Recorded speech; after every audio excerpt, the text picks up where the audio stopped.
There's a war going on outside no man is safe from. You could run, but you can't hide forever from these streets that COVID done took. You walking with your head down, scared to look. You shook, 'cause ain't no such thing as a halfway virus. It's never around when someone coughs in my part of town. It's similar to Vietnam. Now we're all grown up and old and beyond the government's control. They better have the riot gear ready, trying to bag me and get rock steady. Yo, we live in this till the day that we die. Survival of the fit, only the strong survive. Welcome along to the Guy and Harley podcast. I'm Guy Pigden. And I'm Harley Neville. That was very lengthy lyrical introduction this week. Yes, so that was... Decided to go for the whole song. Well, I thought the chorus was coming. that was the chorus at the end. Survival of the fit, living this till the day that we die. So I did chuck some of that in there. That was Mob Deep, Survival of the Fittest. All right. And I thought it was apropos during these COVID situations. So I changed a couple of the lyrics there. Don't know if you noticed that. I did notice the COVID stuff. I actually was on the verge of re-recording that entire song, but changing and making a bunch of reference to COVID, shooting a video of a guy walking around with a mask on and co-starring my girlfriend. I was really on the verge of that. I felt it was topical. I felt that it worked. Like if you kind of listen to the song, it could be easily adjusted. And I was like, I've thought of this right now. This is a zeitgeist moment. I need to get on this and do it, or it'll be lost forever, or someone else will do it, and then they'll get millions of views. Yeah. But instead, I opted not to do that at all. Oh, I chose to do it on the podcast. There you go. You're welcome. Yeah. Well, it's much easier that way too than all that work, all that editing and shooting and acting and, all that other stuff. Much easier. I do that all the time. I think of something, I'm like, that'd make a great short film. And I'm like, nah, fuck it, I'll just say it on the show. Or I'm like, I can think of a hilarious Facebook status. And then I'm like, oh, it might offend somebody if they read it this way. And then I'm like, fuck it, I'll just say it on the show. Yeah. Well, look, hey, shit, the podcast is our bread and butter after all. It is, so, especially now. So now that I'm unemployed. That's right. Now that you're 100% unemployed and have no shifts until the end of the year, as we mentioned on the last podcast. And look, sometimes it might seem like we're not taking this seriously, but I mean, at the end of the day, you are unemployed for the rest of the year.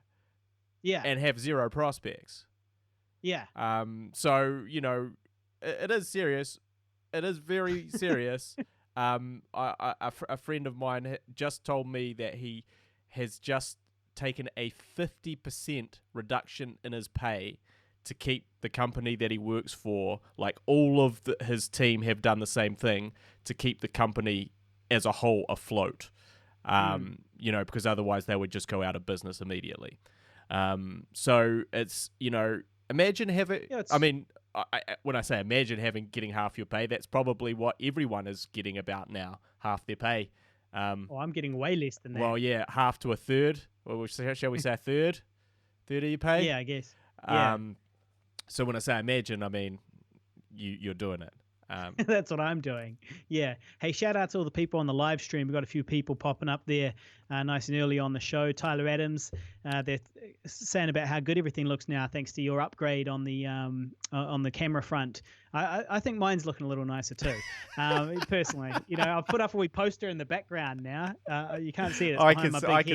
can see it. but yeah. Your giant dome is obscuring it for the most part, but for the average viewer. Yeah. Yeah. So shout out to all those dudes on the live stream. Don Bosco held shout outs.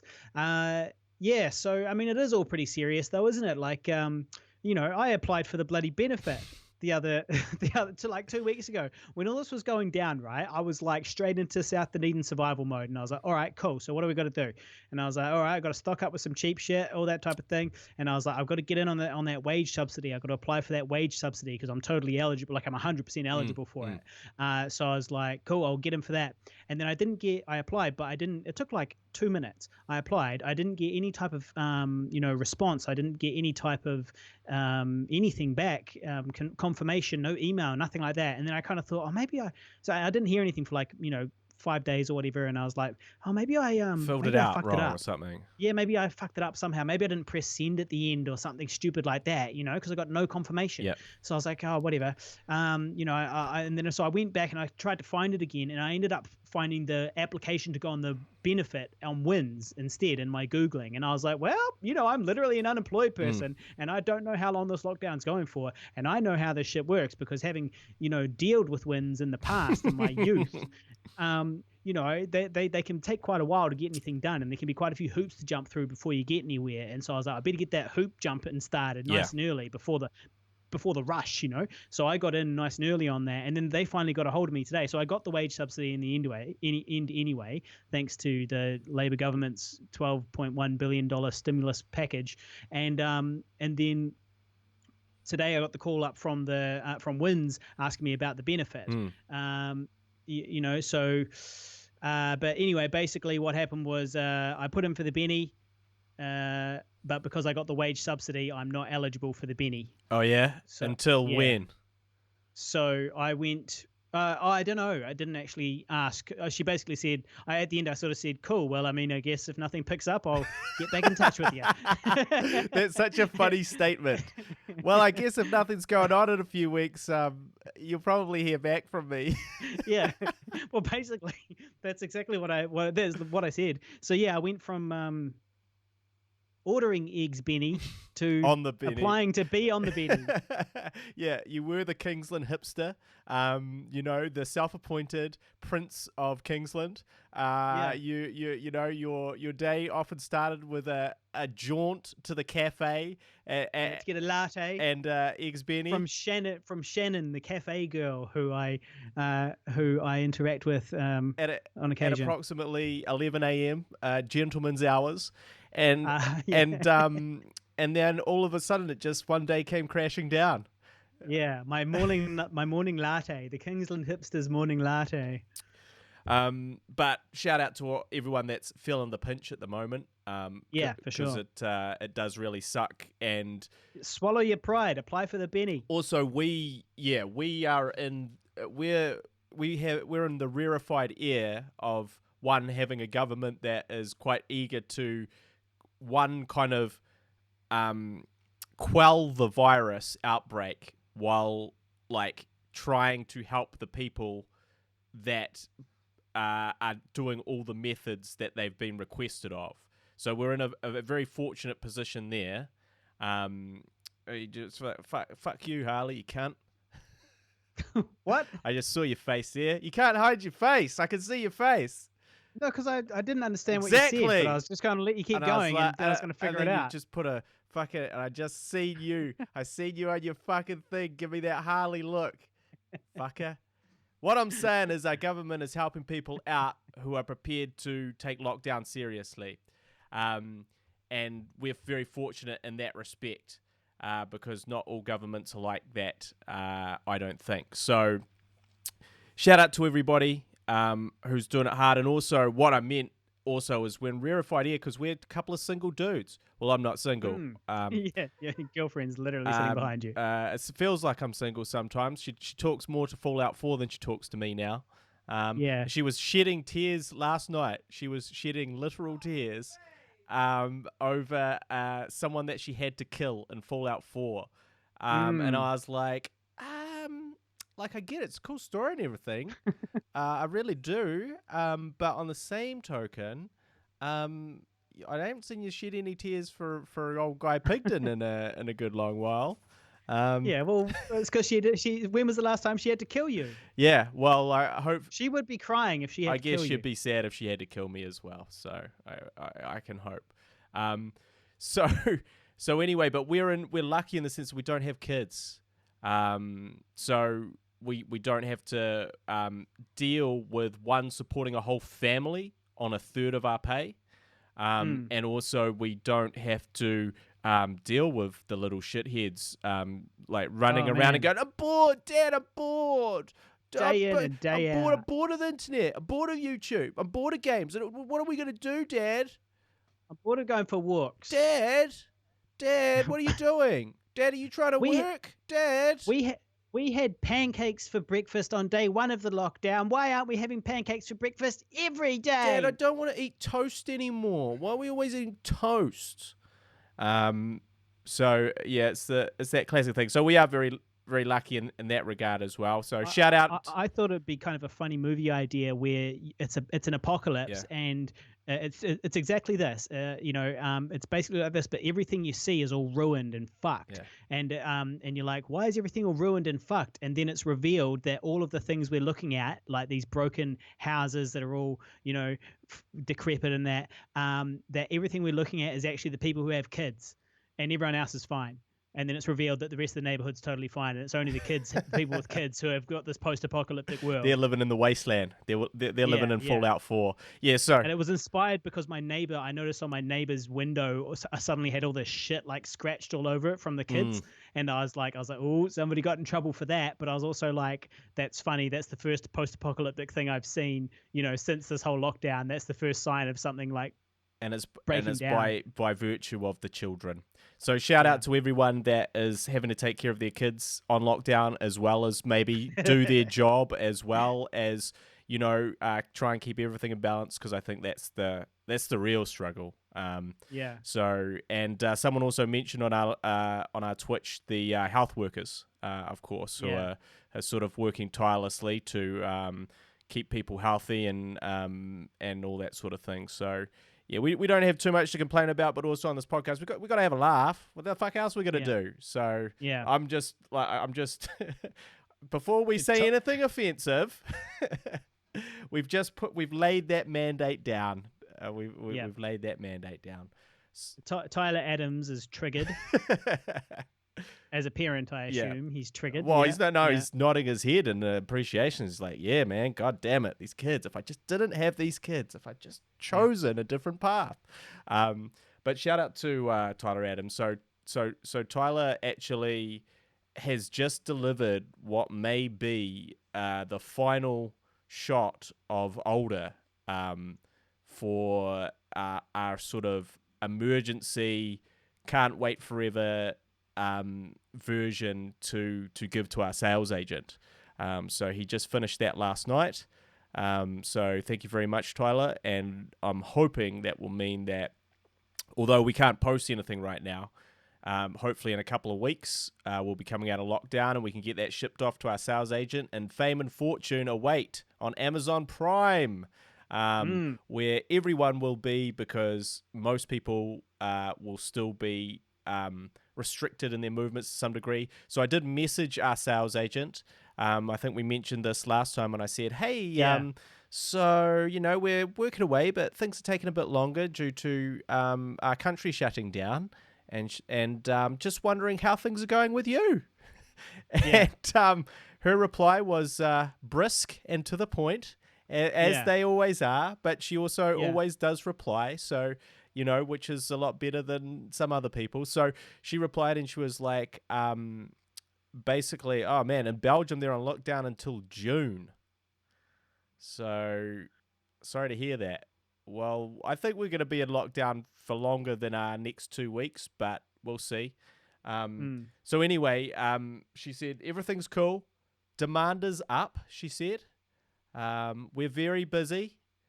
Do not send your content via a downloadable thing. Wait till you can send it as a hard drive, because we are inundated with additional storage stuff because of the situation. So she was just like, so just wait till you can send it, please, as a hard drive. So that's the update. By the time we can fucking post it, the demand's gone, because everybody can get out now. Well, not Belgium. Not Belgium. So if it's available there, if we get a deal there. So yeah, so that's where we're up to with Older, and I'm pretty excited. I'm pretty excited at the prospect. I got into a war, in fact, with the people that were doing our subtitles. So basically, you can go online and you can get your subtitles done now through a service called rev.com. They do it for cheap. They're sort of quite renowned for that, and that's who our sales agent recommended we go with. But when you go onto the website, and if you just go straight into it, it basically takes you to creating a transcript as opposed to subtitles. So a transcript is a transcript of the whole film as opposed to captions that pop up as people talk. Yeah. And so I didn't realize there was any other option. So I clicked transcript because I was like, transcript, subtitles. That's what I want, clearly, because that's what's come up. So I clicked on that and I paid for it. And then as soon as I paid for it, as you scroll down, there's another option. If you want closed captioning, please select this. And I was like, what? So I hurriedly, and when I say hurriedly, I mean within a minute, I emailed them and I said, hey, can you please cancel my order? What I actually want to pay for is captions for this film. So cancel that and swap me over. Thank you. And I emailed that to them through 2 separate ways on their support page. And they came back to, and basically, I believe that's like pretty much an automatic thing, that transcripting service. Like I'm pretty sure they have a computer do it. So they just smashed that out in a couple of hours and I got the transcript. And I was like, don't need that. I need captions, I need subtitling. And so they emailed me back the following day and they're like, hey, sorry about that. That's been done. So if you want to do it, that'll be the same amount of money again. And I was like, hold the fucking phone. No, I emailed you guys immediately. And if you guys don't, like, if your support team is slower than your service team, that's not really my problem. Yeah. And so I had like a very, a series of strongly worded emails. They started off by giving me a 20% discount on my next, on that captioning, to which I refused. And then they gave me a 60% refund, to which I refused. And then finally, after I bitched for like the 5th time in a row, is this really what you want to do? I'm just a poor independent filmmaker, and I'm just trying to get by. Do you really want this reputation of Rev.com? It's not my fault your support is slow. Oh, poor me. I read the website wrong. Really wrong. I read the website wrong. I can't read properly and I read it wrong. And you guys are mean. And anyway, at the end of all of that, they just gave up and gave me a refund. Nice. And look, I was to my word. I just paid again exactly the same amount of money for the captioning. So it's not. But then they should have been. If they had the ability to refund it like that, they should have just done that straight away and be like, oh yeah, no problem. Well, here's your refund. Well, I kept obviously trying to. I was like, I want to talk to a manager. Who's the boss of Rev.com? Let me talk to him. I want to. Maybe he can explain to me why you guys would do this. But anyway, so ultimately, I'm happy with Rev.com service, and I recommend you all to use it when you need to subtitle your films. But just click on the right thing. And yes, their website is a little bit misleading. And yes, maybe their support team could be a little bit quicker onto it. But I digress. So that's the story. Older could be. We are just waiting on a poster at the moment, actually. That's the sort of last hurdle for that. So it doesn't really matter that we're in lockdown until we have that poster, because that is part of the deliverables. And you spent the night last night until the wee hours editing the new Immi The Vegan trailer as well. I did. So I finished teaching my class, and I was like, I'm just gonna smash this little trailer out, because Immi, the titular Immi The Vegan, had already made a trailer. So I just had to copy the trailer again. But I had to, because she was going off the finished version, and I had to go back to the old version which had all the different layers of sound to take out the bits of audio that we wanted for the trailer. And what I didn't really realize is how time consuming that was, because then once I'd taken that audio and video, I had to paste over the color grade that exists in the new video. And anyway, it was kind of a big to do, and cut to 10 hours later, I just managed to basically copy her trailer. So that, yeah, I started about 10:30 in the morning, and I finished at like 11:30 in the evening. But I had been obviously goofing around on YouTube for some of that. I wasn't working like a dog, for that whole time. So, yeah. Well, when I received it, it would have been around 12:30 or something like that. yeah.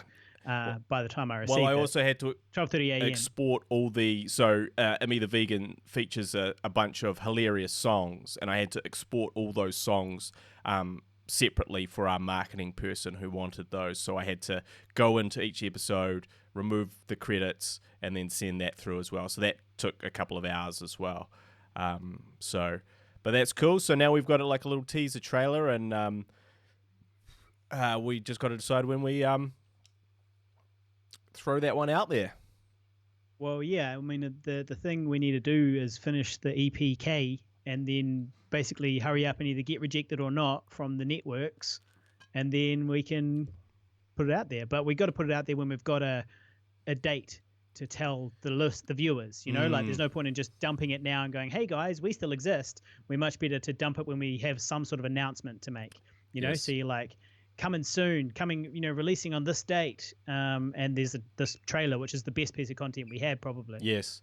Well, we've got to now take it to the online streaming services of New Zealand and gauge their reaction to our masterpiece. Yeah, I think they're going to want it. I think they're going to like it. I think they're going to want it. And if they don't, I think they're going to regret it. Well, again, we're in this position, in a sort of a unique position where, because our post-production workflow is so slow on so many occasions, we actually have a huge amount of content that we have yet to sort of finalize, whereas most people are like, oh man, we don't have anything in the can. We were gearing up for these shoots and stuff like that, but we don't actually have anything ready to release. These things were in development or they're being shot, but we don't actually have like a entire whole series to just drop. And so we are in like, what I'm saying is like our incredibly lengthy post-production times are a benefit in this, in COVID and COVID-19 time. I see. In fact, the fact that this take 2 years is a boon for us now. Well, so, only if we get these things out like during the lockdown period. That's going to be good if we can get it out. But like, who knows what's going to happen once these lockdowns come up? Starting over here, what's going to happen? And I'm quite curious about that. Like, I don't really know what's going to happen with all of like, what world are we going to emerge into now? Well, here in New Zealand, they've just had sort of like quite a low number of new COVID cases today. And it seems to be, as they say, the curve is being flattened, at least if we're judging by the testing that they've done, which they have now expanded out to not just be people from overseas. So anyone with symptoms can now rock on down to the COVID testing center and be like, yo, dog, I got a little cough ski. They're also spreading the tests out to more rural areas and that type of thing, to make sure that it's more of a fair representation of the country as a whole. So as well. Yeah, so I think like one of two things are happening here. Either we are flattening the curve and we kind of jumped on it just at the tipping point at the right time, in the sense that it really was mainly people from overseas that had it, and therefore our containment has been successful. The other option is that simply there's huge clusters everywhere we just have no idea about because of the way we started testing. And we started testing with people that had links to overseas, and therefore we just don't know that it's living amongst us. Well, that will become clear though as they continue to increase the That testing. should become quite a lot more clear in the next 2 weeks. So, Exactly. in Yeah. fact, like right at the end of our lockdown will be, I would say, when we'd really know, truly, which I guess was their whole plan. It was the government's plan all along, to time this lockdown for when they could scale up the testing, to give an accurate representation of where we're at as a country, which Well, it's makes also very sense. suspicious. It's also very suspicious that it happened right at tax time, as if they were like, yeah, yeah, yeah, yeah, we'll get them all inside with nothing to do except for get their taxes done. I know. Have you dipped into your tax? Nah, what I'm gonna do is I've got a note in my schedule Mm-hmm. which says on April 10th, start taxes, and on April 13th or on April 12th, it says finish taxes before birthday. Right. So you want to Yeah, get that distasteful job out the way yeah, before your B day. yeah, exactly. Um. So yeah, you're just a few days away from your birthday and lockdown. Yeah, What what? so that's gonna be Well, cool. let's just rewind the clock. What did you do Uh-huh. last year on your birthday? I Well, truthfully, it's going to be probably very similar to what I'm going to do this year. I would suggest. I believe actually that you and I went down to the Portland Yep. pub in Kingsland, I believe, and I believe we had some food Yep. that you I was going to bought. say, I believe it was my shout. Yeah, I believe you bought some pizzas and stuff, Yep. and we had some beers, and I suspect that was literally That was it. 100% all that happened. Yeah. Um, now, were we? We must have still been in Kingsland Flat at the I, time. I would have done something. I'm sure I would have done, something that I enjoy though. I'm sure I still had a nice day, like played video games or did something that I had Hmm. on my list of things I wanted to do. Now, we were speaking last week about Facebook and whether it was cool anymore, and whether we were old and completely out of touch with what was cool. Yeah. And I have now confirmed, as you have put it before to me, that you are fiercely uncool. Yeah. Yep. So Facebook is not a thing for the youth. Yeah. I Why? conducted a poll with my students, and I Mhm. said, what sort of formats are you using for your communication? Yeah. Now, one person came in strong with Facebook. He was 65 years old. The rest, Yeah. Snapchat, Instagram, everything but Facebook. Yeah. TikTok, all sorts of things that were not Facebook. So obviously Mm. Facebook still has a large stranglehold, but for the youth, we're out, bro. We're Yeah. out. Well, I need to start transferring over to Instagram a bit more, I guess, Yes. but you can't post statuses on Instagram. Well, It's not the it's a same. photo and a It's not the same message. thing. It's not the same thing. I don't want to take a photo every damn time. But speaking of my birthday, I did manage to obtain some LSD during this lockdown. How did you do that? So I'm probably going to do that on my How did you birthday. obtain anything? Mate, don't question my tactics. I'm from the hood. I once made the Kessel Run in under 12 parsecs, mate, and I don't do shit like that by giving my secrets away. Yeah, she's was it shit, I can't remember the rest of that line. She's fast enough for you, old man, but it'll cost you plenty. It'll so cost you plenty. so that might be my birthday plan sorted. Sweet. Lockdown in the sky with diamonds. So yeah, very pleased obviously about the COVID drop off. The government is talking too about reducing, like, what are the steps now, hoping to make it. They said they're going to make a decision a couple of days before this lockdown is scheduled to finish. That's what they said today, and that if it does finish, it will be going down to level 3. But they haven't said what level 3 means yet. Yeah. So that, Well, they did release a thing that said what the 4 levels are. But I mean, obviously they haven't released the specifics of what the 3rd level, what it what actually is going what to does look it mean? like. What's it going to look like in our lives? Yep. Yeah, yeah, yeah. So, but what about after this, right? After all of this, when we all come out of it, looking at it like bigger from like a historic perspective type thing, like what I like to think and what I suspect could be happening is that things won't go back to normal. They won't go back to that hustle and bustle that it once was. That's too many things have been altered Mm. now, and we the people have seen the benefits of emptier streets and less pollution and less consumption, and we're all sitting here not eating KFC and yet we're still fine, and we're all sitting here not mindlessly consuming every day, and as a result we're not wasting money, and we're spending more time with our family, and we're doing all of these different things that are kind of showing that life doesn't have to be the way it was before. And I think that that's happening all around the world, and that I'm really hoping that this is a big pet push towards like universal basic income and an automated workforce. And basically, what we're doing now is what we'll do for eternity, except for we'll be able to go out and hang out with our mates, and we'll be able to go out and be with each other because we won't have the virus to worry about. But I think change is on the horizon, and this might be one of those turning points in history. And we lived right through it, which makes me very happy, by the way, because I always, like finally I get to live through a historic You were event. hoping. You were hoping for. Finally, what I say matters. You were hoping for World War III, and No, no, no, but instead we get a global pandemic. no. I'm happy with global pandemic over World War III. Very happy with that. Well, I guess that should bring me to my. So I asked my students a bunch of questions today about COVID-19 and about how it had been affecting them.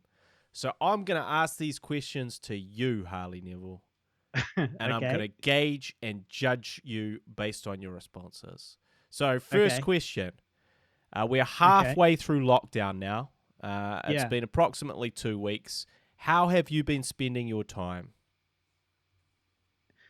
Uh, man, you got to give me some warning. Well, what have I been doing? So I wake up. Here's the average day, Yep. right? Here's the average day. I set my alarm for like 9:30. Okay. I wake up. I open the window so the neighbor's cat can get in. She gets in. Where I snooze a bit longer. Get up around 10:30, 11, something like that. I got my breakfast. Yeah. There's usually in there's some lethargy where I just sort of huff and sigh without doing anything in sort of a poorly lit room. I'm sort of like Yep. Yep. that type of thing. There's various emails that I send throughout the day, and things that I do for work and stuff. For example, in the Show Me Shorts event, which we'll Yep. come back to later. Uh, Emails and so on. And then I normally like to go for my walk in around the afternoon sometime, go for a wander for an hour or two, and just do a bit of light exercise and so on. And then it's 13 dinner time. push-ups. 12, three sets Three of sets 12 of 12 push-ups. push-ups. Sorry, my bad. Then it's dinner time. Today I cooked a large roast. Oh, Yeah, pork roast actually. very nice. Yeah, and then usually I go to the computer, do a bit more stuff, and then I've got a wee bit of Netflix in the very very late evening, and that's really about it. But most of my days are basically spent like very very alone. What are you watching on Netflix?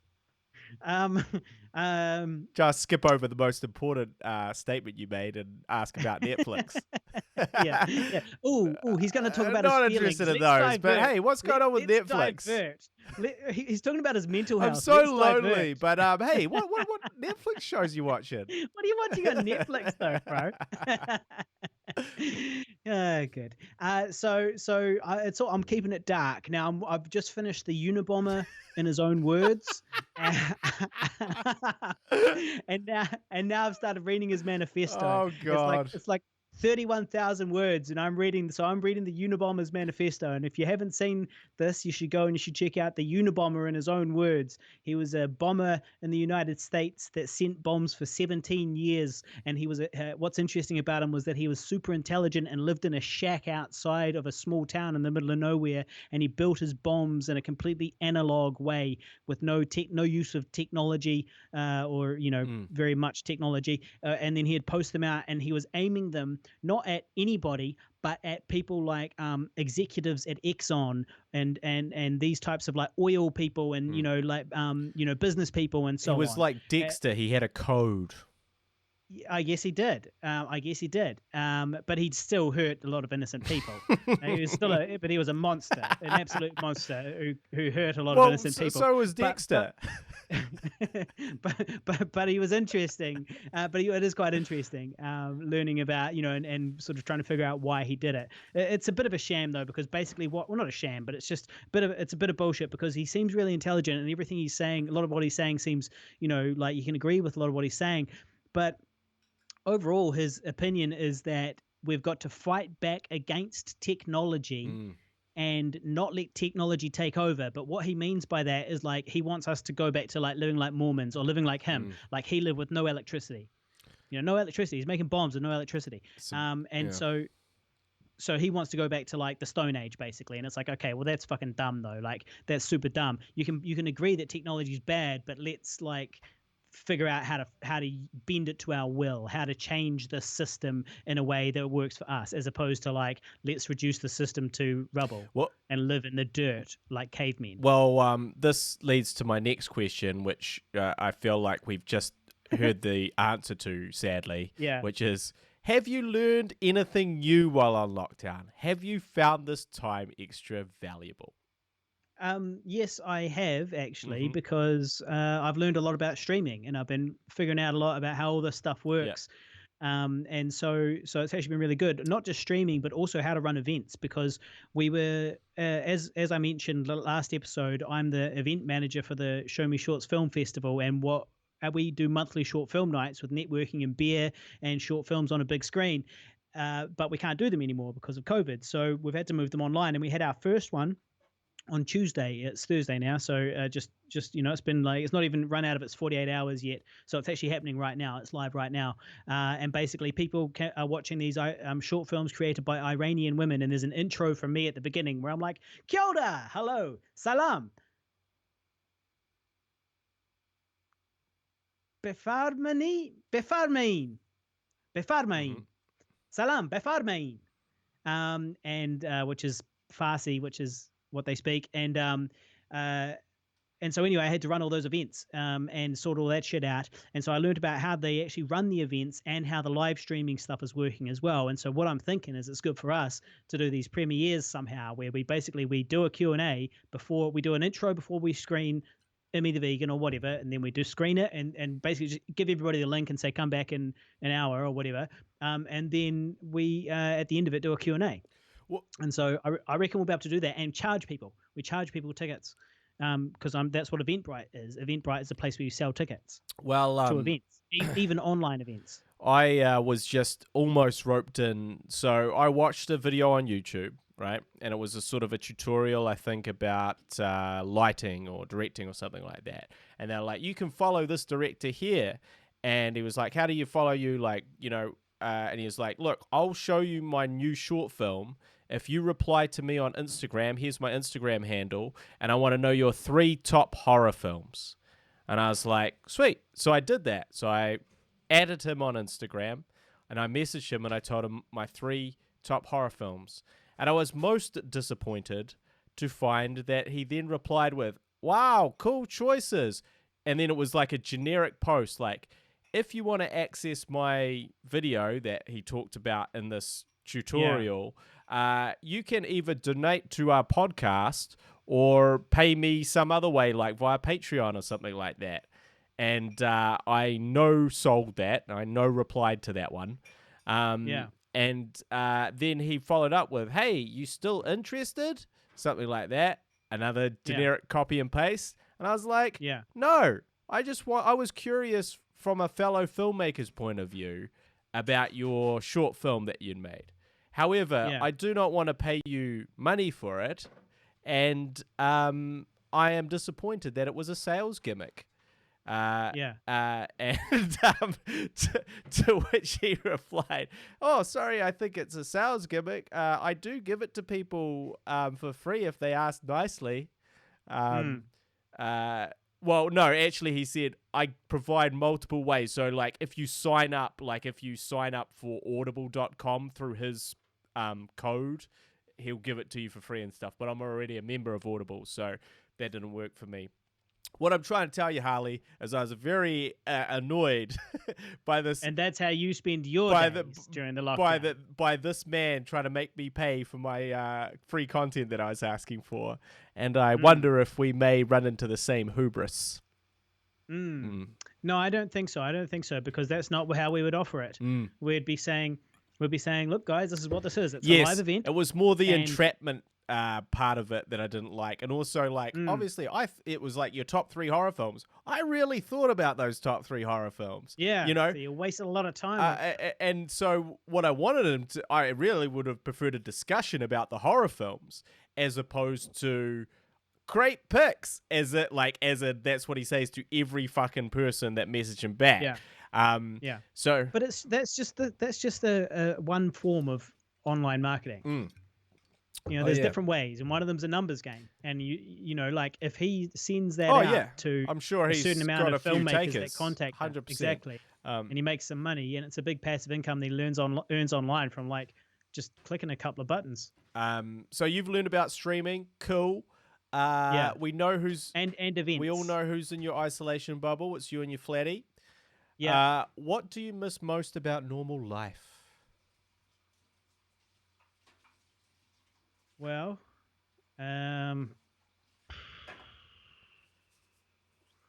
there's nothing really, like nothing. Literally nothing. I mean, I want to hurry up and get on with my hustling because kind of the career was going really well. It was looking like this was going to be a really good year for me. I had heaps of quite interesting things lined up already. And I really wanted to kind of get on with that, and then to have this all stop, and then maybe to have that career plan retarded by 5 years, is quite a concern. So I kind of just want to like get back to the hustle. You know, I'm looking forward to the rebuild, is what I'm saying. So I just want to get back on with it, really. But the other thing, obviously, would be I really should get laid. Basically, I should be dating more often, shouldn't I? Yeah. Because, I mean, it's just such a pain in the ass, though, isn't it? But, like, I should be dating more often because, you know, I mean, this is all well and good, to be honest. I kind of like not having to deal with anybody else's shit, and this is kind of the life I lead, where I just live in this lonely room by myself. But it's the life you chose. Well, I didn't choose it. It was thrust upon me by geography and a cruel twist of fate. And so... dating. You know, I mean, if this is going to be an ongoing thing where we're going to be spending months, 1 month on, 1 month off, or something like that, if that type of shit's going to start happening, you know, it's going to be much nicer to quarantine, you know, sometimes with someone, maybe. I don't know about that, to be honest. But anyway, I need to do more dating, is what I'm saying. Yeah. Well, you know, I'm knocking on 30. I'm turning 37 in like 4 days. Well, see, this is the problem, and this is what I always think about in my head, right? Is that right now, you have the ability to date attractive women, right? That is a possibility for you. Yeah. Or you know, but there will come that day when that is no longer a possibility. And I'm already seeing it. I'm already seeing the beginnings the beginning of the end. And not only that, but there's also like, you know, it's been 10 years. There will be a day when your penis stops working. You know, that your penis will no longer function in the way that you wish it to, and you're already seeing that. That's a concern. It's an honest concern, right? You know. So you're so out of practice. So there's these two, you know, major life events that will occur at some point, and you know, hopefully your penis works well into old age, but you can't be sure about that.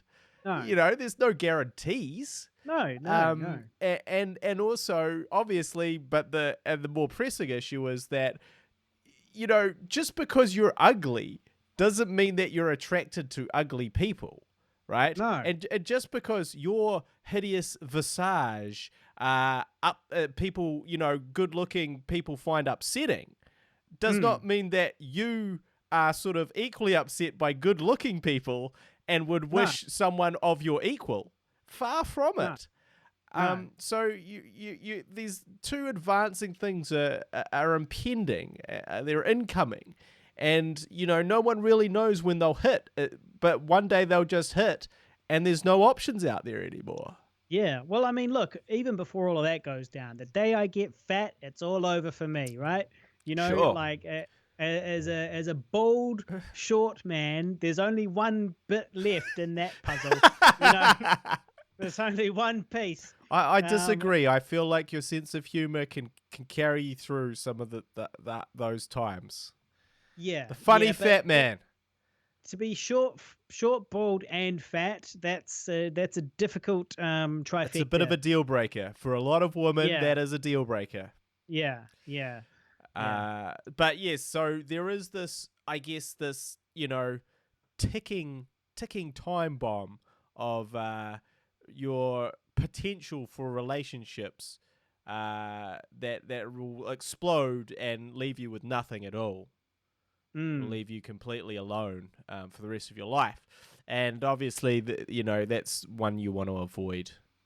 Um, oh, something crazy's happened on the live stream. No, is it all right? Yeah, you want to know what What? happened? I started recording. You started recording Skype. I started recording Skype, which is what we meant to do at the beginning of the show, Oh, good before work. the show. It's good work. So, Well, it's good that you're holding up your end. so it's a team effort. We've got to make sure that we Okay. work together. And now I've got But to. no, don't do anything. Okay. For the love of Christ, don't you do anything. All right. Because what I'm going to do is I'm going to have to use the audio from the live stream up until that point. That's right. Yeah. So Yeah. mark that down. What time is it? You had one fucking job, Harley. One fucking job. It was 50 Yeah. minutes ago that we started. Was it 15? That's not too bad. No, 50. 50. Yeah, I thought so. I thought it seemed quite a while. Okay, so basically you miss having a romantic. Well, you said nothing, but if you were to take it one step further, romantic interactions and what No, you're and missing.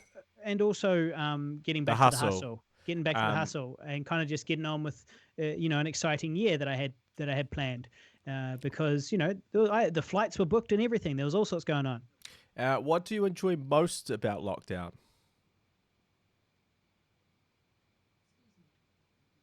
I like waking up every day and kind of not really having to rush to do anything. That's Mm, quite nice, it's mm. quite good. Like and but not feel bad about it, because on a normal day, if you wake up, if you got no work, if you're a freelancer with no work, you wake up and you're like, I've got nothing to do today, and you feel depressed about that. You're like, man, I'm really fucking this up.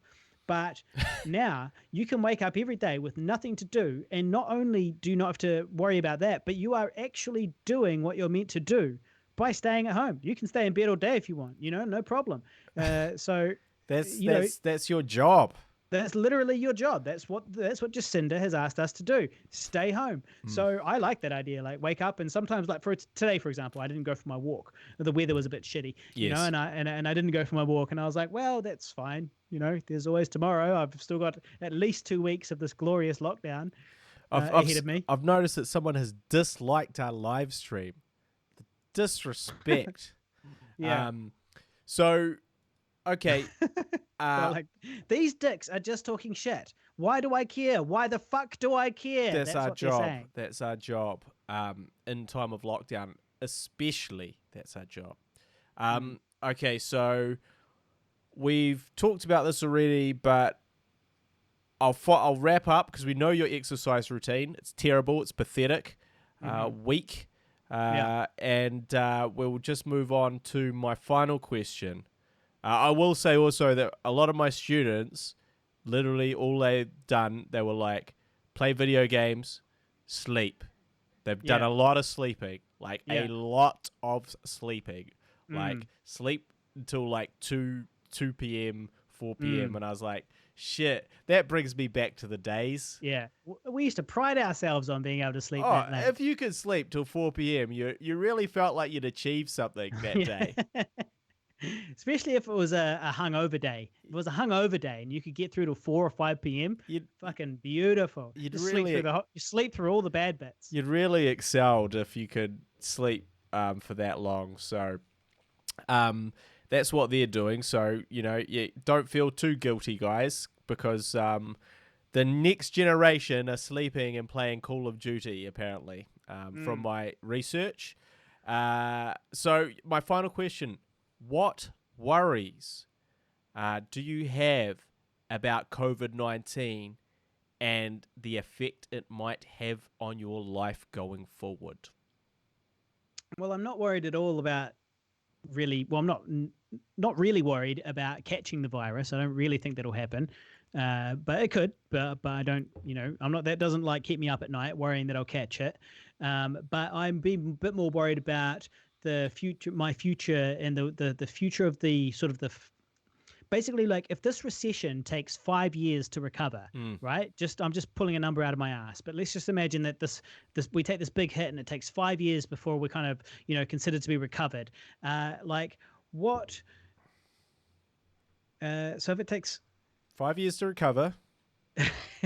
yeah, like basically this generation, us, you and me, and Mm. us, all of us people who are working right now, are all going to have our careers held back by a full 5 years compared to other people that haven't had to live through it. Mm. So the generation coming up after us doesn't have to live through it. So like if our careers all pause right now for 5 years and take this big hit for 5 years, by the time these other people kind of start coming through, and they'll have this kind of advantage over us where they haven't had this big 5 year hit to their finances and all that Mm. type of thing. Yeah.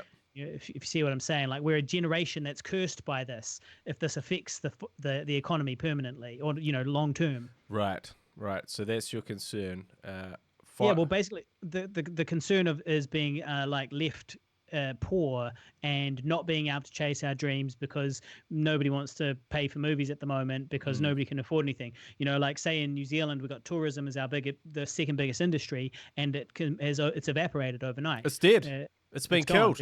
And it's not coming back It's for a not coming long back time. until the vaccine, at least until the vaccine is widespread. It's presumably not coming back. So we've now got this huge gap in our economy. The second biggest market in our economy has kind of disappeared. And what that means is all of those people, the thousands and thousands of people that were working in tourism, now what are they going to do? Well, they're going to go and try and work in hospitality, but hospitality is going to be equally as drained.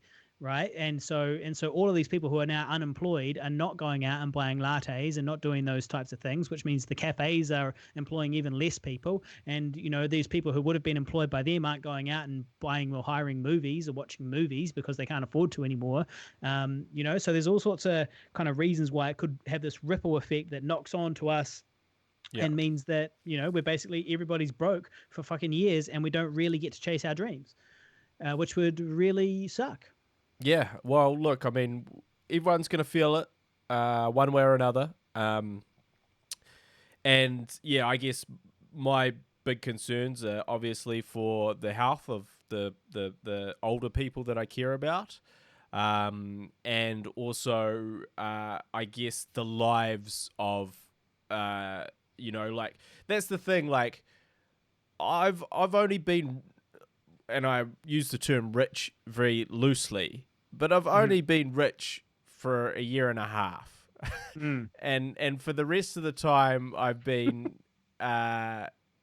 fucking dirt, like just the shits financially. And that's been my life for 35-ish years is having, living paycheck to paycheck, having no money to really buy anything that I want, and, not having the resources that I need. And all of those things, obviously, I'm not looking forward to going back to. But I'm like, 60-hour weeks, yeah, I've done 60-hour weeks. I do them all the time, struggling through as an Uber driver. Yeah, I've done that. Working at a shitty security job. Yeah, don't worry, I've got that covered for 7 years. So all of these things mean like the regression in my life in terms of like how I sort of go backwards to some degree doesn't bother me. But it does worry me for people that, for instance, like my friend is...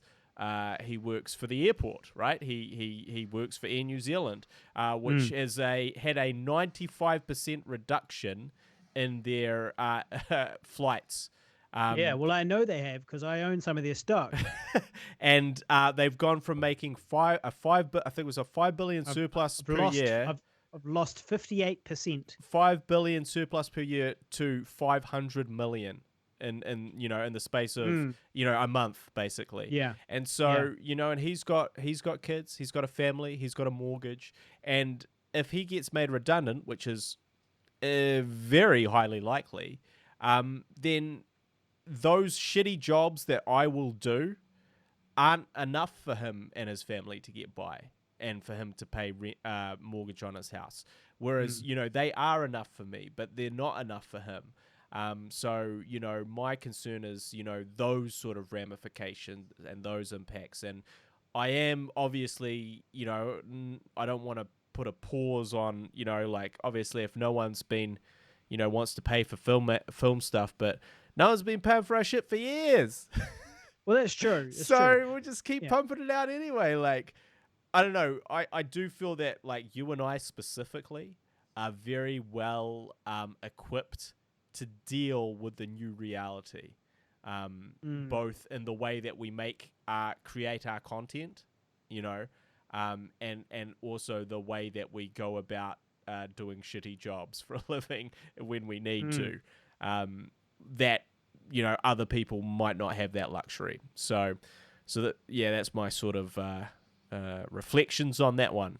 Yeah. I do, quite related to that COVID. I read something interesting the other day. There's evidence to suggest that COVID can actually be spread through fecal matter. Yeah, now this is not a joke. I read an article about invisible fecal spouts that fly into the air when you flush the toilet. So you flush the toilet, and the act of that causes some splashback of fecal follicles to molecules to go up in a spout type shape, an invisible spout out of the water. And so they recommend to shut the lid of the toilet if you are infected, or if you think you could be infected and you take a shit and you don't want to infect the other people in your household, put the lid down before you flush the toilet, because it does contain a further 80%, although that doesn't contain them all of them. And so, but yeah, I mean, can you imagine life like no? So what that makes me wonder though is that the spread through shit in the public toilets. Yeah. Is that what we're talking about?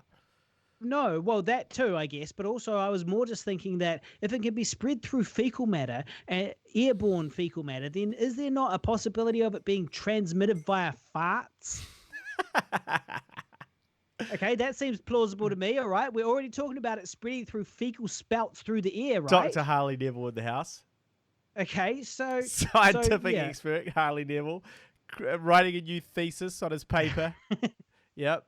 Can you imagine life after the fart apocalypse, where thousands of people die after ingesting farts? Life would be turned upside down. Like, for example, now at the moment in contemporary culture, it's considered the height of good humor to grab a kid as he runs past and fart on his head, right? That's just good. That's good taste. But after the fart apocalypse, that'll be a real social no-no, right? And so I really sort of my ass in that case, by the way, is already actually known as a super spreader, but but it would be even more so that way. But yeah. So anyway, it's just something I was thinking about. It's just something I was wondering about. Well, also, if you think about your room as a contamination zone, anyone that's walking in there right now, if your flatmate dares to step foot in there, or if when lockdown is alleviated to level 3 and you manage to get a girl back there, there's going to be some serious issues. You reckon I'll be allowed women at my house in level 3? Well, it's I mean, we don't really... Well, actually, I already know the answer. I saw an article in which Jacinda said that perhaps she suggested this. The question was, what should people with who live by themselves do? And she suggested that perhaps they could buddy up with one other person and agree to be their bubble buddy. And basically you two you're in the same bubble, but you live apart, but you don't break your bubble or let anybody else in. But you've got one person who, for the duration of the lockdown, you can go and see that person. Now, presumably they do still need to be within walking distance, within your neighborhood, I guess. So anyway, theoretically, you through this loophole. If I could just get on Tinder and just meet somebody who just lives near me, and then I could just convince her that she must want to meet me at the park. And if she happens to live alone, well, yeah, I guess it could happen. But Could happen. they could become your bubble buddy. Yeah, they could become my bubble buddy, even though we live in separate residences. Yeah, yeah. And we could fornicate frivolously. Frivolously once every couple of days. Yes. Well, she could stay over. Oh no, she couldn't stay over. Where would we do? Oh, well, see, that's the thing. I'd be a little bit breaking the rules, wouldn't I? Because I don't live alone. Like I pretend I sort of act like I live alone, but I do have a flatmate. He just doesn't want to talk to you. and also I just I have like my own wee toaster in here, and I've got my kettle in here, and I've got my own toilet and stuff. So I kind of feel like it's a little self-contained, flat of my own. Lest we forget your toaster. Lest we forget that toaster that's sitting there as well to cook all your food. Well, that is what I live off, toast. Hey, I remember you asked me on the Defender Man shoot. Yeah. What camera? Yes, let's get to that. You really fucker. wanted to know That's that. right. You really wanted to know what camera it was that they used. I also got answer, a message, by the way, from a longtime friend, Adam St. John. He said he was catching up on the podcast, and he was like, and yes, absolutely, Harley should fucking know what they were filming on and relay that to you. That's nonsense. The man's wrong. So what can I say? Anyway, what did they film on? It was a Sony F5. Oh, yep. Raw. With Cook S4i lenses. Damn. Those lenses aren't cheap. So I'm assuming those were hired. Yeah. And I'm assuming that they may have cost a little bit of money.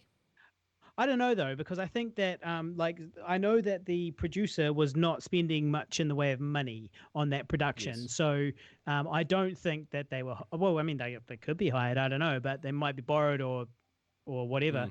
But certainly he wasn't being paid by the filmmaker. The DP wasn't being paid by the filmmaker to hire lenses that I'm aware of. Right. Well, yes. So that answers a lot of my burning questions for sure. So shooting raw would give you a lot more latitude in the grading process when you're dealing with dark subject matter, and that was all shot at night. So makes a lot of sense that they would do it that way.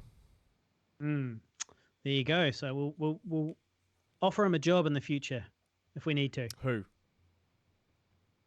The DP, whose name is Alexander Campbell. Oh yes, yep, absolutely. But we already have our DP that your favorite DP. My favorite DP. Your current your favorite local DP. Well, they're always my favorite until they become too successful and pass us by, and that is the natural order of things. I can't hate on that. We're a stepping stone. And that's fine. But while they're in the same not social bubble, professional bubble as me, then we get to work to them. So that's our problem with our dear friend Jared Murray moved away to Australia and left us.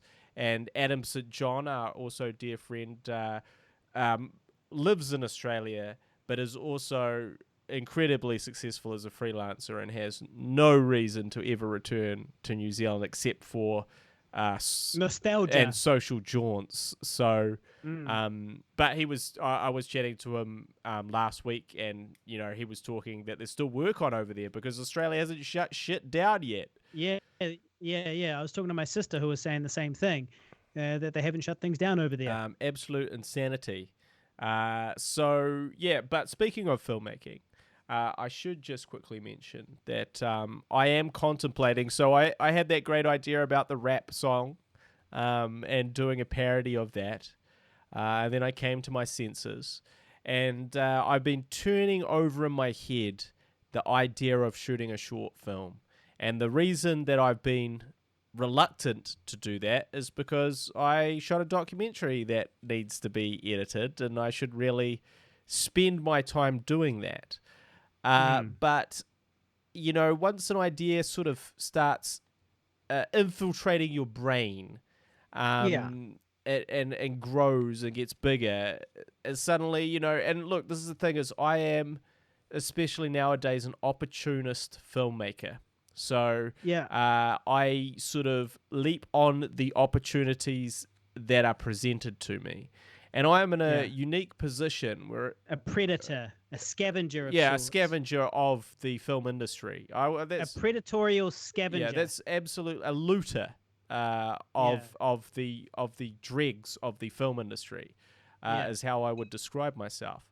And Yeah. Well, what I started to think is that I live with a shit ton of, like, I have all the equipment. I have literally spent the last 2 years amassing film equipment to film as a freelancer. And here we are when everyone is kind of like, oh, I'm screwed because I can't film like I would normally. And it's like, I could film like I do normally because I film by myself and I film with all my gear and I've got all the gear. Not only have I got all the gear, I've got all the editing equipment. Not only have I got all the editing equipment, I have all the contacts of a bunch of people who do, the respective specialists in their area of the film industry that are sitting at home twiddling their thumbs right now and would yeah. probably be willing to help facilitate a short film for free. Yeah. And then I got to thinking that, like, and you talk about this quite a lot in your decision making. Sounds like you're going to say something smart. Uh, you judge, or you've mentioned on your podcast that you judge a lot of things by will you regret it later if you don't do it. Hindsight is 2020. Uh, Cast your mind into the future, look back. Cast your mind into the future, look back. Which decision should you have made? and so it feels like, again, if I was operating with that mindset, we're living in this unique time. This time may or may not reoccur later if lockdowns continue and ease and, escalate and drop back off. But this is a very unique time, and this is a very sort of unique perspective that we have right now. And sort of to be able to create what I would hope is good quality content in that time based around that thing, based on COVID-19, is a very interesting proposition which will never potentially come up again. So all of those things got me to thinking that actually, maybe I should try and smash out a short film while we're on lockdown, and sort of recruit all the experts in their field, such as Tyler Adams, long-suffering Tyler Adams, to help out and sort of creating that, and that excites me. And I also Well, yeah. I mean, listen, dude, you can't choose when the muse will cruise through. Okay. That sounds like one of your So- stupid poems. So just you've got to do it now. You got to do it now. Yeah. No, I think you're right. And also, look, the justification that it cannot be done because there's so much work that needs doing is the justification that can be maintained until I'm probably like 60 or 70, Yeah. Therefore, Or at least until you become rich enough yeah. that you can slow down and concentrate on just the things you want to concentrate on. So yeah, probably 60 Yeah, or 70. exactly. Yeah, we're on the same page, 60 or 70. So, so yeah, with that in mind, it is easy to say, look, I don't have time to do this thing and I should be focusing on other things. And I should. But this is a unique opportunity, so I'm getting quite motivated now to shoot a short horror film around COVID-19, starring my girlfriend, and shot entirely by me and the things that I have and the things we have to hand in this house. Yeah, well, you should do that. Absolutely. Makes complete sense for all of the reasons mentioned, including the fact that you can't command the muse. The muse shows up when it wants true. to, and if it's shown up now, you should do it now while you can. The muse is there for a reason. And also, you're right about the perspective and all that type of thing. It makes total sense. This is a very unique time that needs to be documented because the internet archaeologists will be looking at this time period, which is why the listeners will notice that our this very podcast is titled in such a way as to be easy to find, as clearly related to the great New Zealand lockdown of 2020. Yeah, very clever. This is for the internet archaeologists of the distant future. So I'm thinking about doing that. I'm thinking about writing the script over the next few days, and then trying to film it sometime next week. And we just both read the same comment from Liam Hegarty, who popped in to say he really struggled to do 12 push-ups yesterday. See, Liam? Now, if you just it's harder than you 12 think. push-ups, it is harder than you think. And if you just do 12 push-ups a day, now I tried to do 3 sets of 12, but I started with just 12. 12 push-ups a day. 12 push-ups a day. It's not meant to be a big challenge. It's just meant to be a habit. It's a new habit. You just got to do your 12 push-ups at some point, and you might struggle the first time, but then the second time it'll be a little bit easier. Well, I will say, I don't have any excuses not to try and be fit because I need to maintain my fitness for my close personal friend's sake, Alex Savage.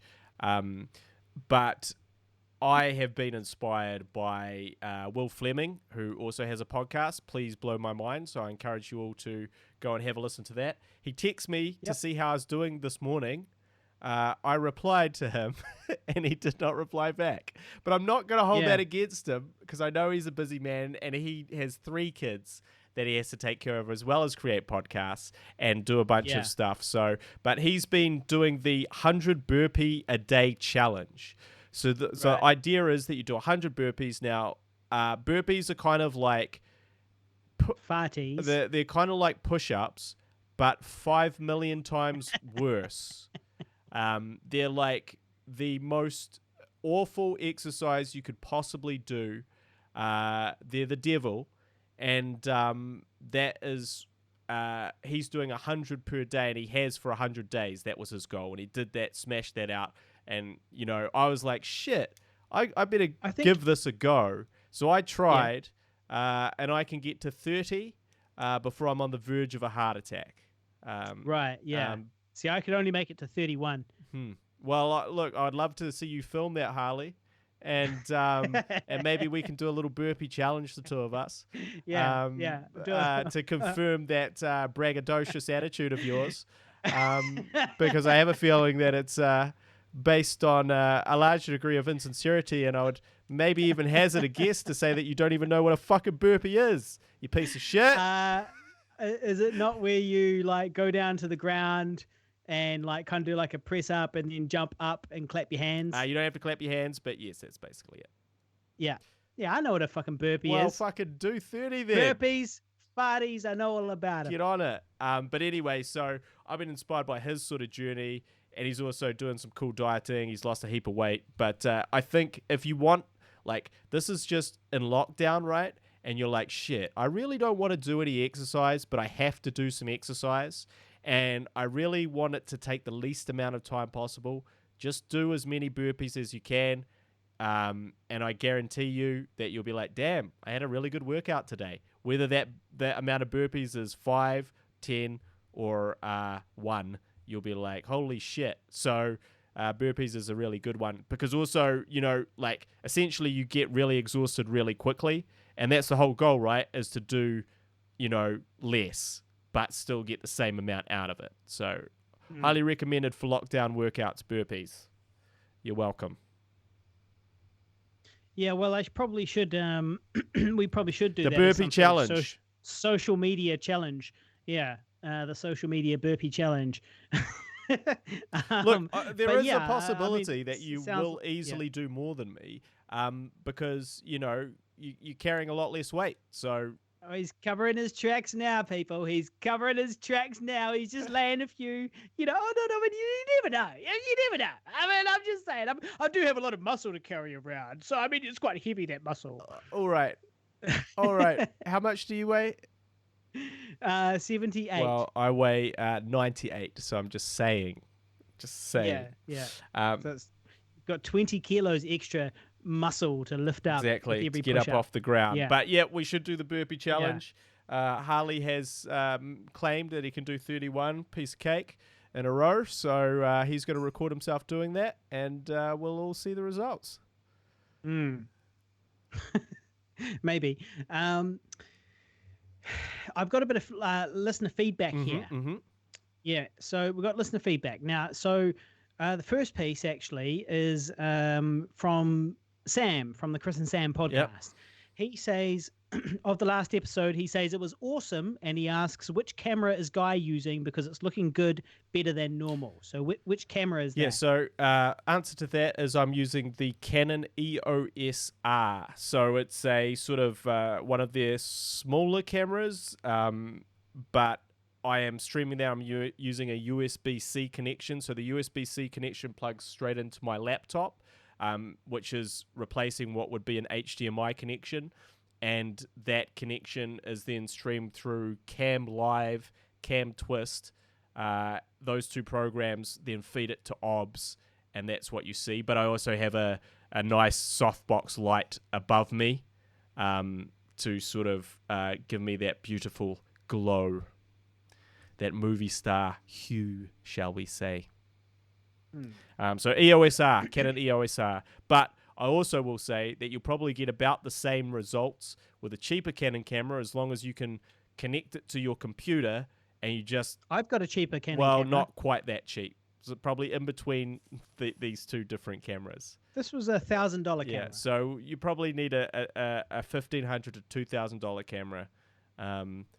Not this one that I'm doing on the live stream right now. No. My other one that I'd like to connect. Your other one. I'd like to. It would look much nicer if I could connect my Canon to the computer. Yeah. So you probably won't get quite the same results. But to be honest, yes, the camera is important, and I've got a 35mm lens on there, so that's a prime lens. Again, that helps. But I think the big thing that really helps is the soft lighting. Whereas, Harley's just blasting that ring light. Yeah, I've got a ring light. I've also got some fairy lights as well, but I don't think they're doing very much.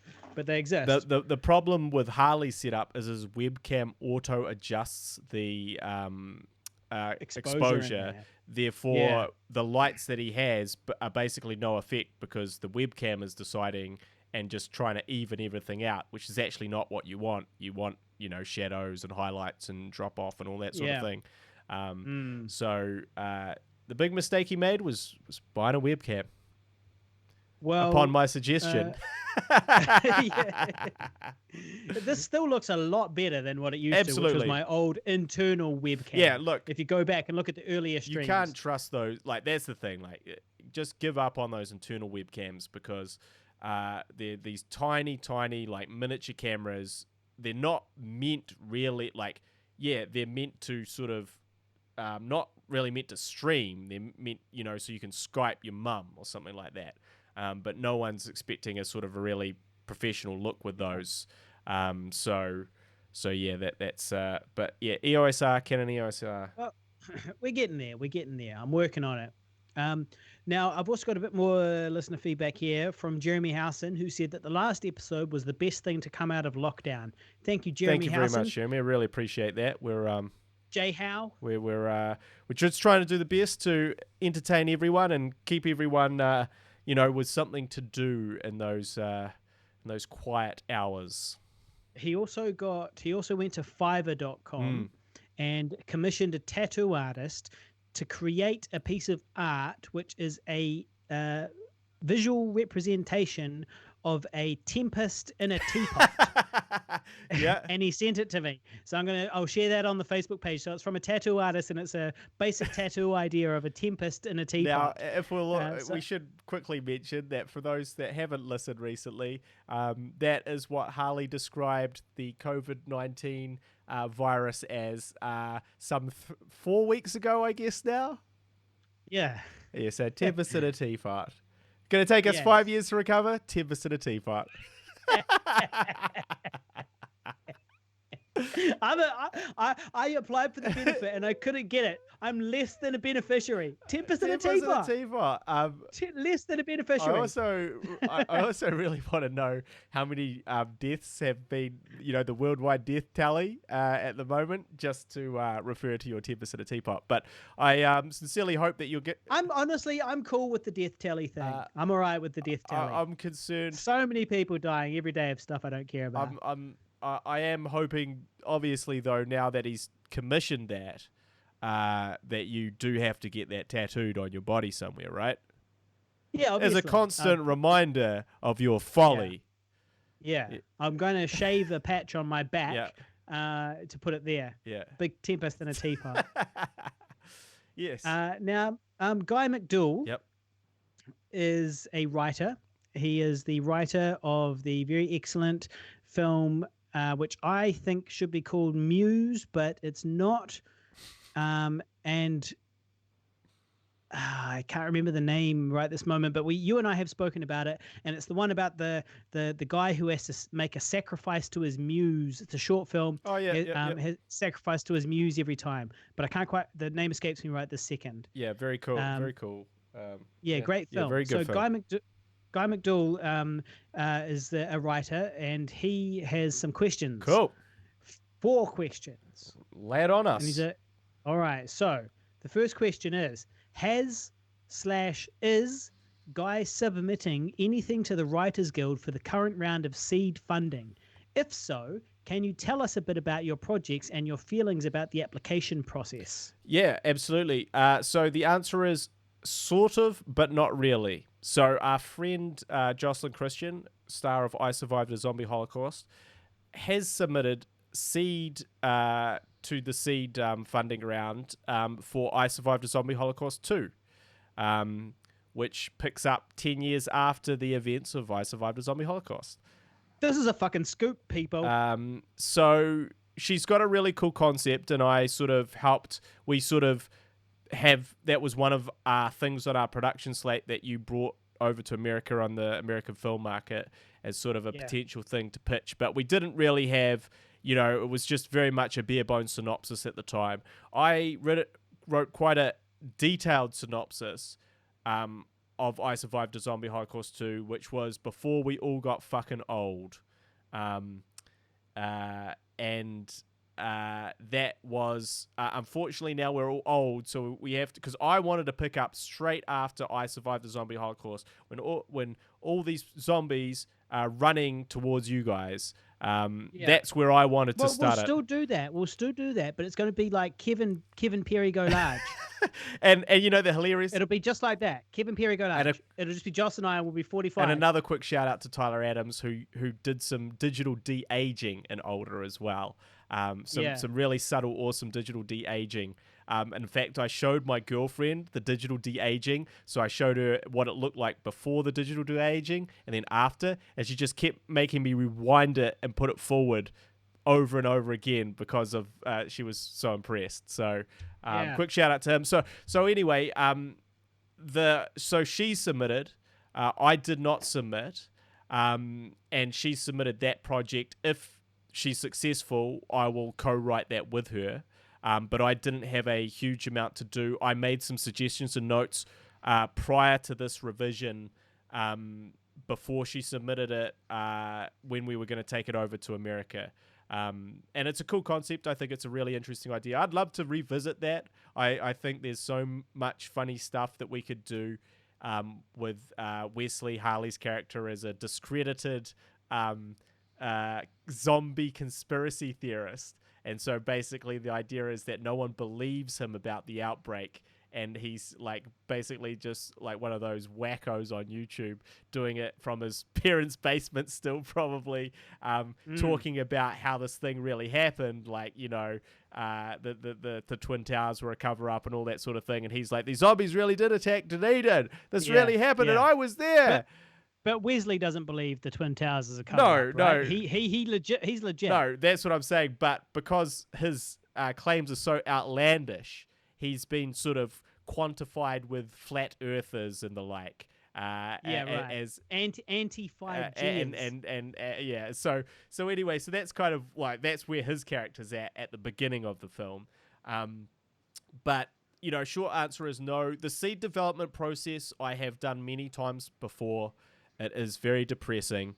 The hardest part I find is whatever your idea is condensing it into a 5-page synopsis. So we actually submitted older for seed funding many moons ago, and the hard part is like, how do you illustrate your idea and your story is really good in 5 pages? It's impossible. Like, it can sound like an interesting idea and be like a total dog shit actual movie when you actually wrote that out.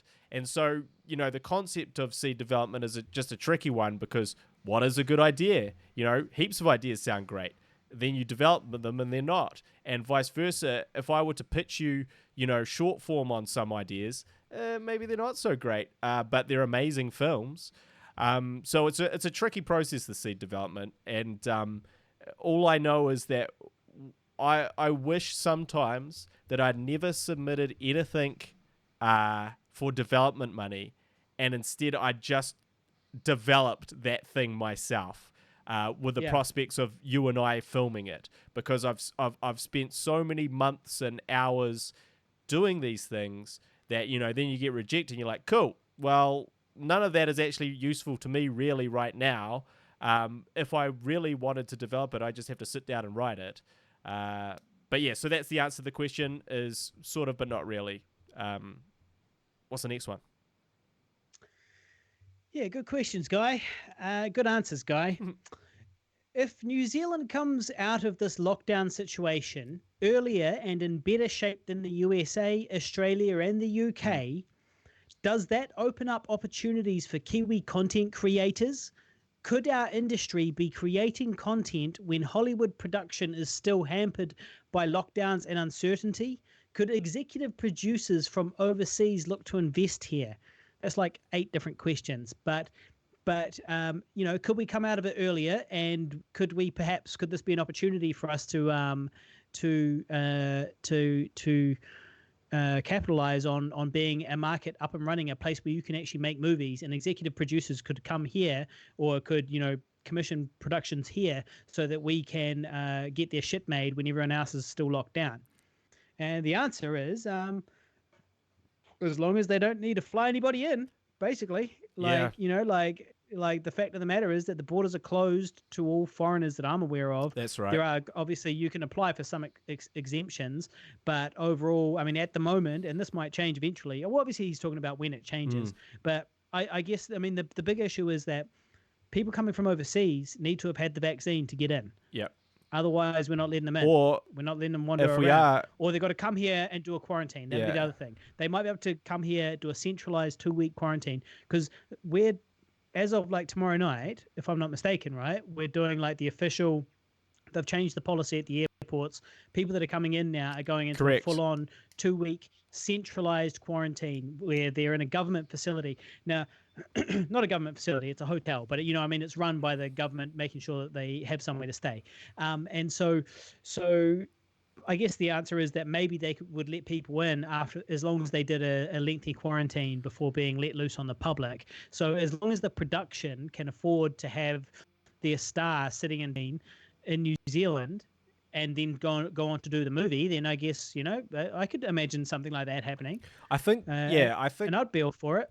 I think that is the big issue, like sort of what you outlined, because if you think about big stars, their time is very valuable, and 2 weeks might be the amount of time that they were actually planning to be in New Zealand.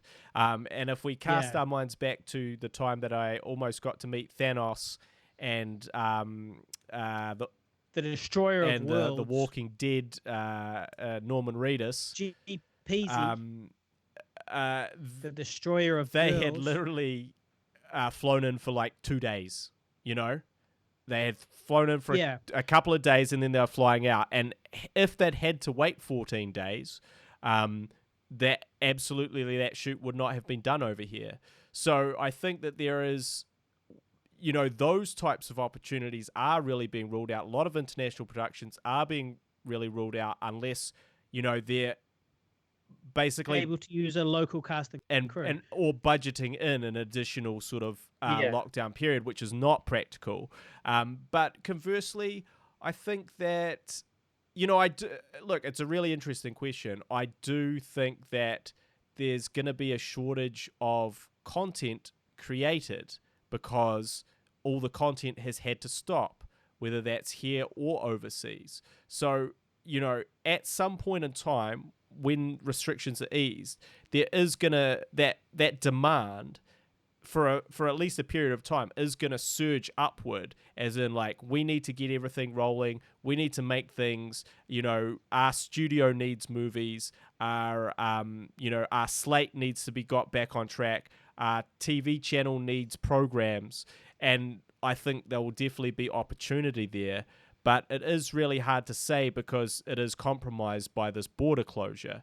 So I guess the answer is possibly, but I guess we'll all have to wait and see. I do think it's people like you and I that may have the opportunity to flourish, which is sort of independent people that have the ability to create relatively, sort of high quality productions, and have a sort of network and infrastructure that allows to do that sort of cheaply.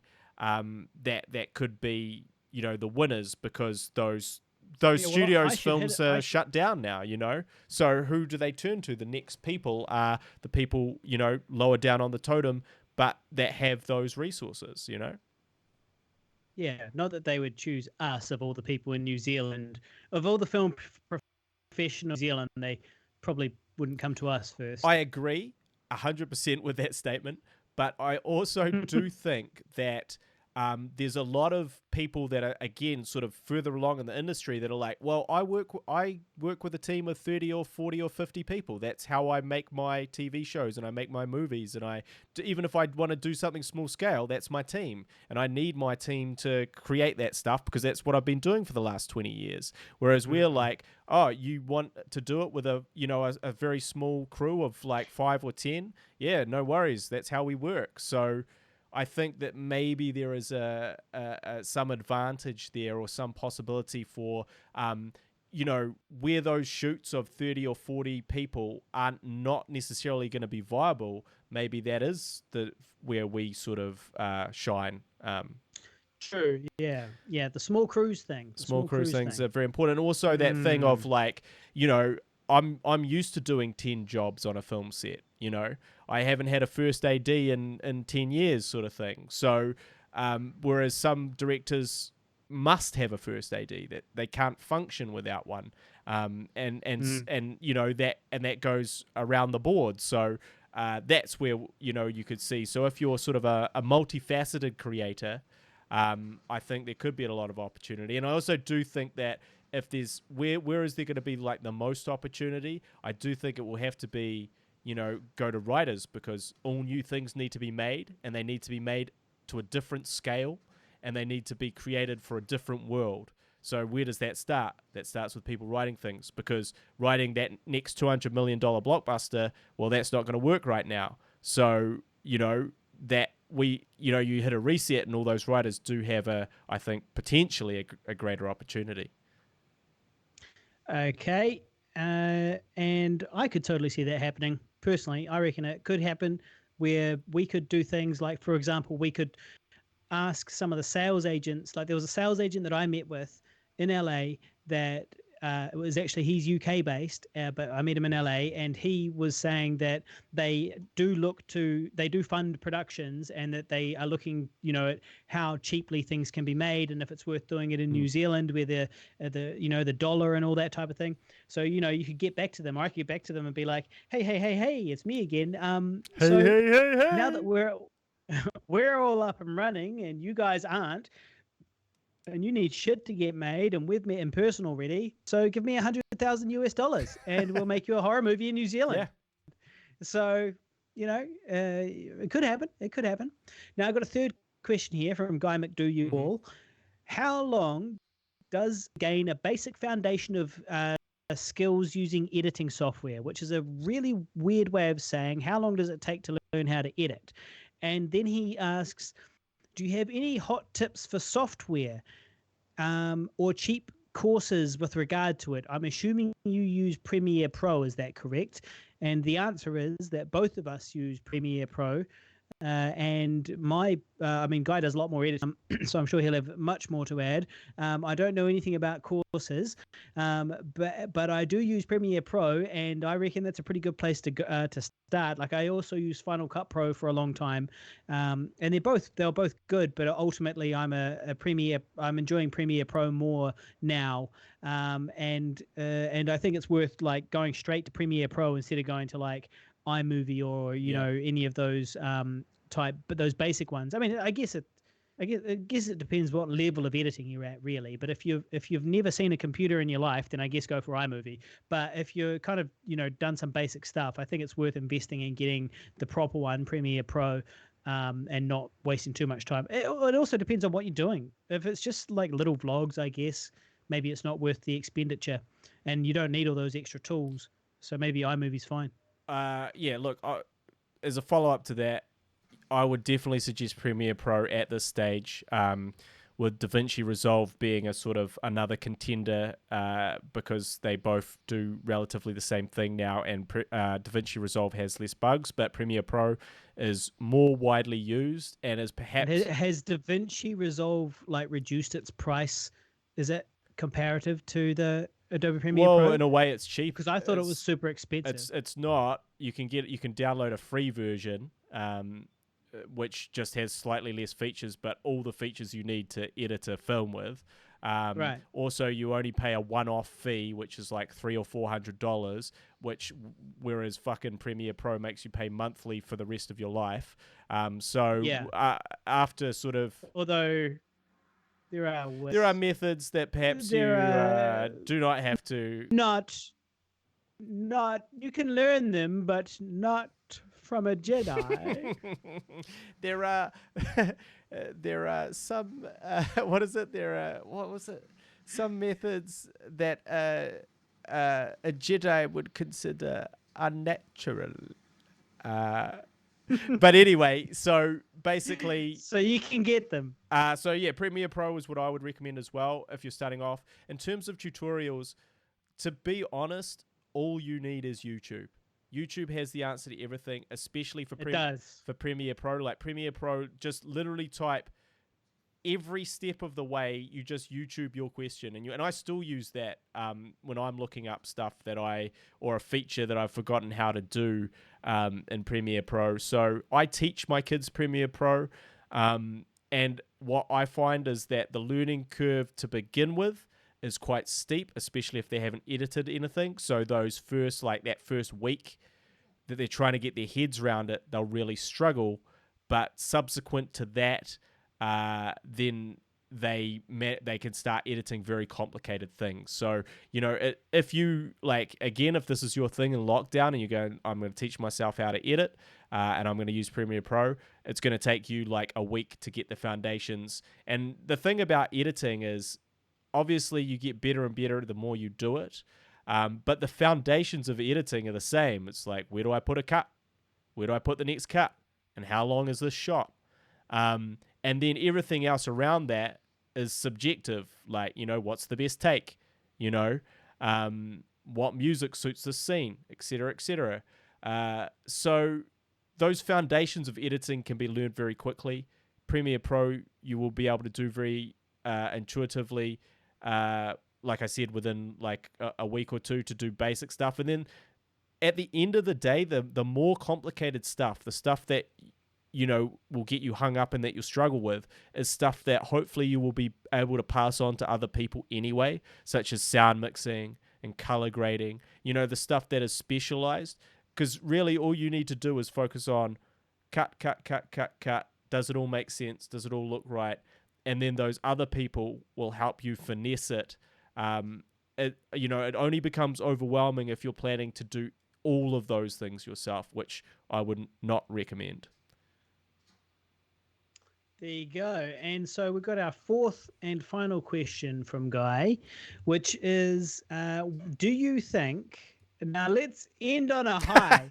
Do you think, do you think we'll be able to watch Older at the New Zealand International Film Festival this year? Well, I can give you a hot tip about that.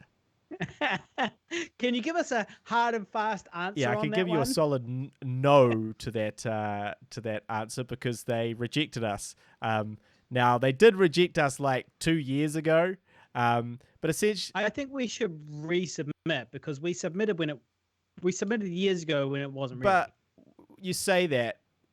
I'm pretty sure that the cut they've seen is the same cut that exists now, which, Yeah, which but you I reckon which you they won't know. which you can't. You're not allowed to you're not allowed to submit the same film twice. Once they rejected you, that's it, buddy. Well, it was probably a mistake to submit it 2 years ago, I guess, considering it's still still getting finishing done this To year. be fair, I think it was last year. It wasn't 2 years ago. And I will say that it did have most of the things finished that it needed to. So there, So they rejected so they it rejected it fair and is square, what you're saying. absolutely. Yeah, But you know, they made a fucking mistake, all right? They're fucking yeah, stupid, they fucked idiots. up, What's wrong with them? But fucking morons. so the answer is, unfortunately, you won't be seeing it there. But But look, yeah, they've become a little bit elitist as well. I will say it's not so much about those sort of indie New Zealand films anymore. It's about the cream of the crop from overseas with a little sidebar to the odd New Zealand film. So look, I can't hate. Am I hating? I'd just like to formally distance myself from the comments of one Guy Pigden on episode 161 Look, of the I'm Guy and just Harley saying, do podcast. the I, as a research. producer, great, contribution to the New Zealand film industry that the New Zealand International Film Festival contributes. Do And your damn though research. I am saddened that we were not accepted for this film, nor for our magnum opus, I Oh Survived the yeah, Zombie fuck! I forgot Holocaust, about that. Fuck's sake. nor nor for No Caller ID, despite getting into places all around the world. I don't know if we did or didn't submit for that, but I feel like I remember we didn't get into that for No Caller ID, and I think we did submit, Yeah, because we got it in everywhere I think else, we and we didn't get that one in submitted either. to the horror section and Right? got Yeah, rejected. yeah. So we've got a So 3 for 3. they've never taken They've it. never appreciated the works of Pigville or saw They the artistry involved. Yeah, I guess not. Although, I mean, there's always next time and the next 6 years The, when we make our yeah, third third feature feature in film. 6 years' time. Don't worry. Yeah. This time, Yes. look, you just got to keep going because eventually, at some point, they're so embarrassed by the amount of rejections that they have to give you an acceptance. Because they're like, this guy's going to top himself if we keep rejecting him. We'll get it. We'll let him slip this one in. It's like Martin Scorsese at the Oscars. They gave him that one for that one. He should have got it a million other times because they were just embarrassed by the amount of times they rejected him. That's what's going to happen here. Well, speaking of topping Yeah. ourselves, I don't usually unfollow people on Ooh, yeah. Facebook. I don't usually. I certainly I don't generally like to do it. And the reason why is I like to pride myself on receiving like a wide range of opinions from a wide variety of people in my news feed, even when those opinions and perspectives are completely right. So I do, but I still, I'm friend. I've got like 4,000 friends on Facebook, right? And a whole bunch of them are just people that added me randomly from seeing my posts and that type of thing. So I have no control over really who these people are in the sense that I accept them all and treat it like a public page, right? But what I've noticed since I started kind of accepting everybody is that there's a lot of really dumb shit on my news feed, Sure. right? So I take some satisfaction from sort of commenting on their idiotic posts, to highlight their stupidity. And generally, I feel like that's actually a productive way to pass the time, because I'm bettering humanity by educating people, you see? Sure. Like, even if the person who originally posted it, learn the lesson, perhaps somebody else will see their post and then see my retort and then come to their own conclusion, which is, a better conclusion perhaps because they read it, right? um but lately I've just had to give up. I've had to give up. The issue is, and it was the same during the Christchurch shooting. It was the same around the same time as the Christchurch shooting.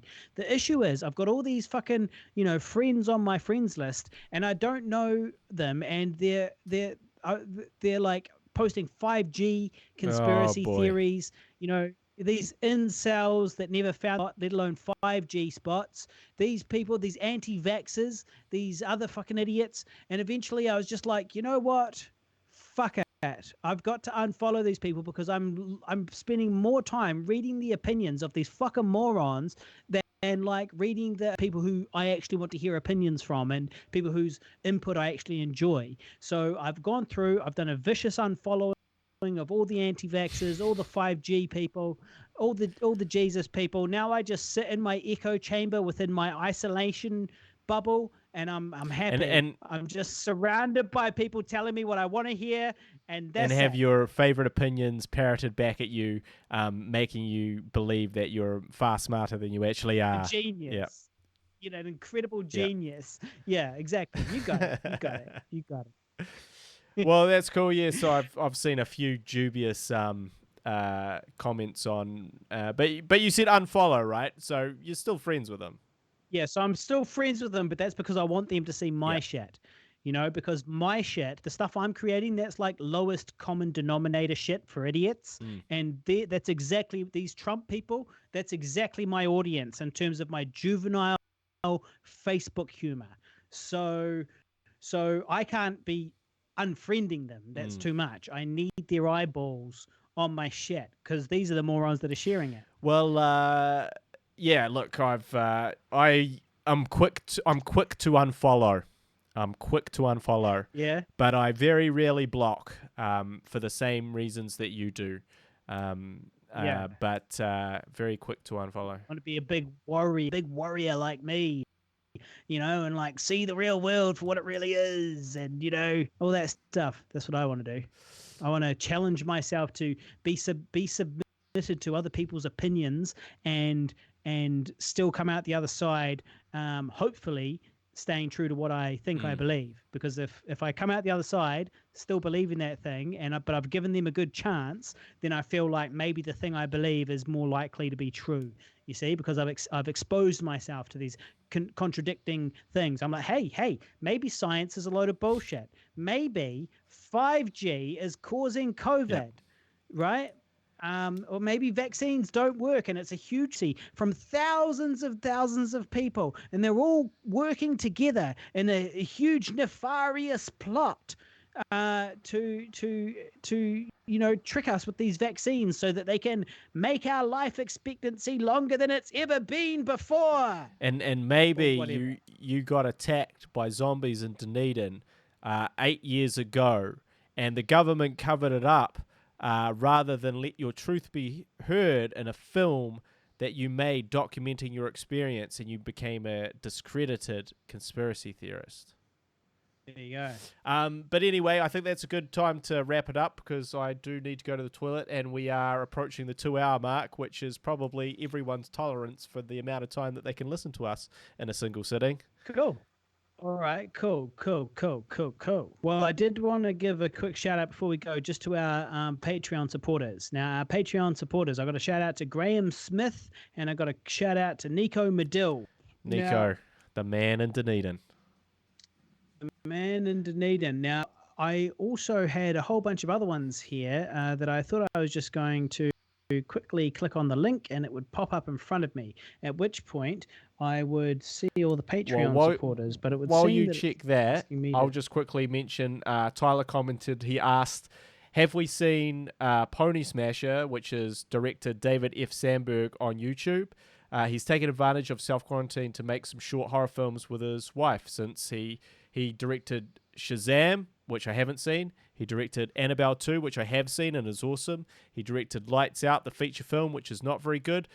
He directed Lights Out, the short film, which is very good. And he's just done a spiritual sequel to Lights Out, which And the answer, Tyler, is absolutely I have. My friend Adam St. John shared that with me, his new film, and I'm sure that the kernel of the idea for me to shoot my short film was in part inspired by watching that and seeing what he did. So I think that probably that germ, that idea of doing a short, grew from watching what he's been doing at the moment, and he's a great follow on YouTube. So David Sandberg, I yeah, I actually believe that the inspiration for that came from when I told you about my short story idea where I time travel back to into fuck the future, yourself.